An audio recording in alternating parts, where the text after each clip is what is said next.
Sir কওক এইটো কি নতুন প্ৰজেক্ট আৰম্ভ হৈছে? মানে এইটো আমাৰ মহাবিদ্যালয় আৰু আমট্ৰনৰ মাজত এটা মেমৰেণ্ডাম অফ আণ্ডাৰষ্টেণ্ডিং আমি এখন চাইন কৰিছোঁ আৰু তাৰ উদ্দেশ্যটো হ'ল ড্ৰোন ফ্লাইঙৰ কাৰণে এখন স্কুল ইয়াত চেণ্টাৰ এটা হ'ব। বিশেষকৈ আমট্ৰনে এই গোটেই ব্যৱস্থাটো কৰিছে অসম গভৰ্ণমেণ্টৰ, আৰু আমি এইকাৰণে ইয়াত কৰিছোঁ যে আমাৰ ছাত্ৰ ছাত্ৰীৰ কাৰণে ভাল হ'ব।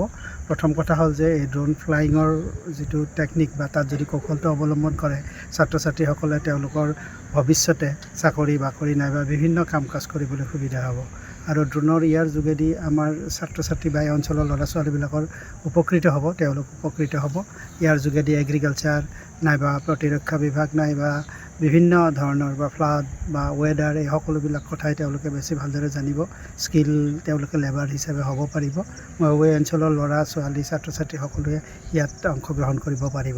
স্যাৰ মেইনলি ইয়াৰ পুথিমাৰী মহাবিদ্যালয়ৰ ছাত্ৰ ছাত্ৰীয়ে এই সুযোগটো পাবনে নে বেলেগ তেওঁলোকৰ লগত আলোচনা কৰিছোঁ। আমাৰ ছাত্ৰ ছাত্ৰী যদি বাল্ক এডমিশ্যন লয় তেতিয়াহ'লে নিশ্চিতভাৱে কিবা কনচেশ্যনত তেওঁলোকে মানে এডমিশ্যন ল'ব পাৰিব। আৰু আমাৰ এই অঞ্চলৰ ছাত্ৰ ছাত্ৰীবিলাকে অন্ততঃ এটা নতুন বিষয় সম্পৰ্কে গম পাব, ড্ৰোন ফ্লাইংটো কিমান ইম্পৰ্টেণ্ট। আৰু অহা দিনত আসন্ন দিনবিলাকত এনেকুৱা মানে যি ব্যৱস্থা আছে ড্ৰোনৰ যোগেদি বিভিন্ন অধ্যয়ন বা বিভিন্ন কথা জানিবলৈ যিবিলাক ব্যৱস্থা আছে সেইবিলাক হ'ব।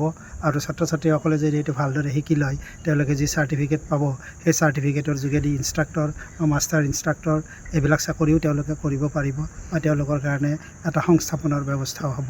মেইনলি ক্লাছ কেতিয়াৰ পৰা আৰম্ভ হ'ব ট্ৰেইনিংটো? আমি এতিয়া আশা কৰি আছোঁ যদি আমাৰ পাৰ্মিশ্যনটো হৈ যায় DGCAৰ পৰা, ডিৰেক্টৰ জেনেৰেল অফ চিভিল এভিয়েশ্যনৰ পৰা যদি আমাৰ হৈ যায় পাৰ্মিশ্যনটো, আমি অতি সোনকালে জানুৱাৰীৰ ভিতৰতে আমি এইটো আৰম্ভ কৰিম বুলি ভাবিছোঁ। খবৰ মানেই এনি লাইভ 24/7 আৰু এনি লাইভ ডিজিটেল।